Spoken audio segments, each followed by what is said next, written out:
G'day subscribers, it's Michael here again, and after a fairly long break, welcome back to SingleRacer.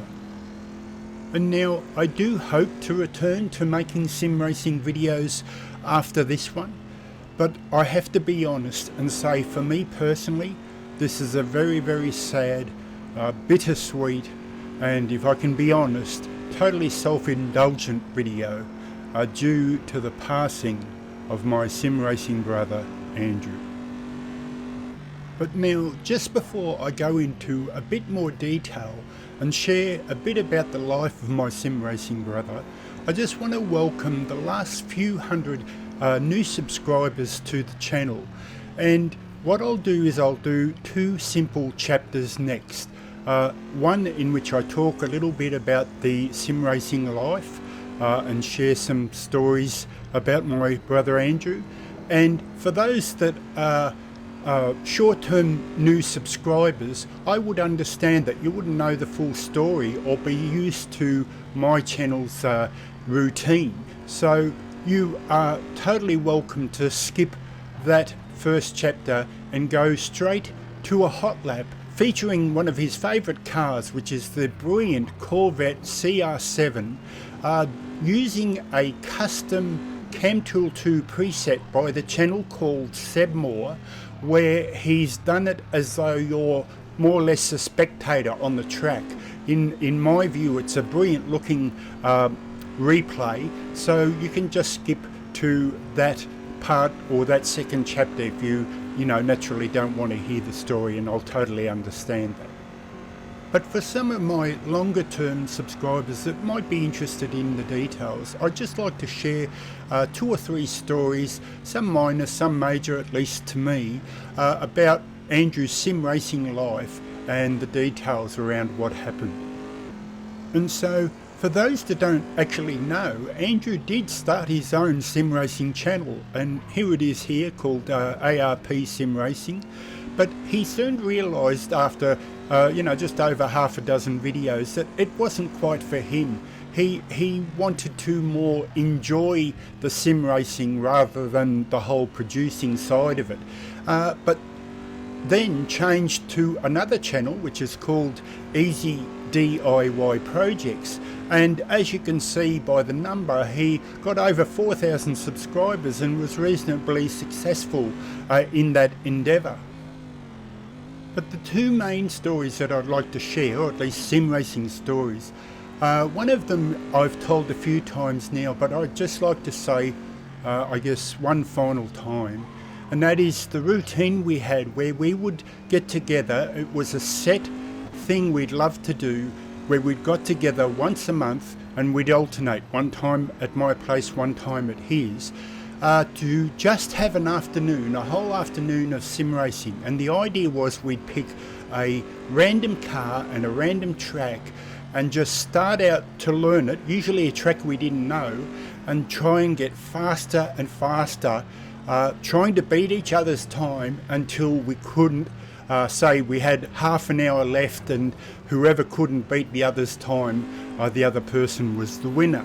And yet, although we did this for the last 10 years definitely, but could be as much as the last 20 years, we were always kind of shocked at the time we initially set to the time we ended up cutting it down to. Just was always such a joy. And the thing that I'll remember personally is the sheer joy when I opened the door and my brother was standing there and he's smiling, all excited, ready for the next car and track combo, and to see what we could do in whatever we chose for that day. But this is also why it's so important to tell this story, at least this sim racing story, because I'll not only miss Andrew as a brother the way anyone close to their own brother or sister would, but I'll miss him because he made me a much better driver. And that's because he had a totally different driving style than I did. I often always talk about my slow in, fast out, whereas he would, when we were first starting a brand new track where we both didn't know it, he would often crash, the 3 or 4 first attempts and then have to kind of back off because he would be, guns are blazing and go in the corners way too hard and then dialed it back. Whereas I could always go in slower and have the open track as I exited the corner. But what was amazing was how because he went in guns blazing, would often do a situation where we would say be in fifth, change down to fourth, and then back up to fifth as we come out the corner. But he would be the first one to say, well, hang on, can I stay in fifth?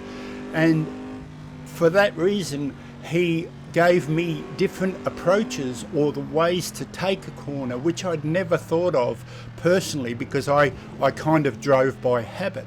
And yet the thing is that because of my slow in, fast out, there'd be corners where because he braked so hard, he might come out of the corner slower. And I'd, in my attempt, because we always had the ghost car, I would fly past him as I come out of the corner and he'd go, okay. And we just slowly meld our laps together where we had by the end of the Saturday afternoon, just what we kind of called our perfect lap, the best lap we could possibly do, melding our two styles together. But there was also one final achievement that Andrew managed that I was extremely proud of, and that's because I mentioned earlier that he started his own sim racing channel but soon realised it wasn't for him. But that didn't mean that he didn't stop hotlapping, and I'm on the website now called RSR Live Timing, which for those that don't know is a little app you can put into Assetto Corsa, which gives you a similar thing to the time trials in Automobilista 2, where you can race against other people's world record times online and see them visually on screen. And although you can do this with mods, this is more for the official cars and tracks in Assetto Corsa to be shown here. But if you come, I'm on now the stats page and you've got the world records at the bottom. And if I come down to the very bottom here, you actually have a list of the top 25 drivers. Now, without being disparaging to the bottom drivers here, it's not that hard to get on because you don't need a big number. And if you drive like my brother did some more obscure cars and tracks where a lot of people just don't enjoy driving those combos, you can build up this number reasonably easy. But Andrew managed to reach fifth position, or in other words being in the top 5, which you need over 300 world records, which I thought was a fantastic achievement in itself. And the only reason he actually stopped, so this is quite a few years ago now, the only reason he stopped was because RSR Live Timing suggested they were going to shut down the website when Assetto Corsa Competizione came out. They felt that this could be in a conflict, and there was the talk at the time that the channel was, or the website was going to go down, but luckily it kept going and is still going today. And I see this name here, EFOS28, that was a person that Andrew tried to beat quite often, so it's good to see that drivers are still using this app, and so do I on some of my videos. And so to bring this chapter to its natural close, I was thinking, well, what do I do, or how do I do a tribute video to try and honour Andrew? And that's because my longer term subscribers know that I struggle to make videos in our Australian summer because I basically have all my gear in a shed-like structure with a metal roof, and it just gets too hot. So they were all expecting me to return after the summer break. But what happened was, it was only 3 or 4 months ago, where here is a picture here from Andrew's final sim racing video, where he was a healthy, if somewhat exaggerated, 120 kilos. And basically within 3-4 months he became a skeleton because he had stomach cancer and just couldn't eat, and finally succumbed to that horrible thing that is cancer. And so I'll be honest, in the sense that what my initial plan was to do a community message to say that I wasn't going to do a video this year and just return after summer next year. But Andrew, even while he was sick, requested a couple of times or insisted that I keep the channel going. You know, he knew as a sim racing or someone who loves sim racing that I should do what I still love to do, and you know, not to let his situation you know, affect my own circumstances. And so on that basis it became clear what I needed to do, and that is to do drive one of his favourite cars here. This is a default car, I believe, in Assetto Corsa, the Corvette Stingray C7R on Bathurst, of course one of our favourite Australian tracks, and just do a hot lap featuring, as I mentioned before, a CamTool preset by the channel Sebmor that is done as a spectator mode. In other words, as if you were sitting beside the track watching the cars go by.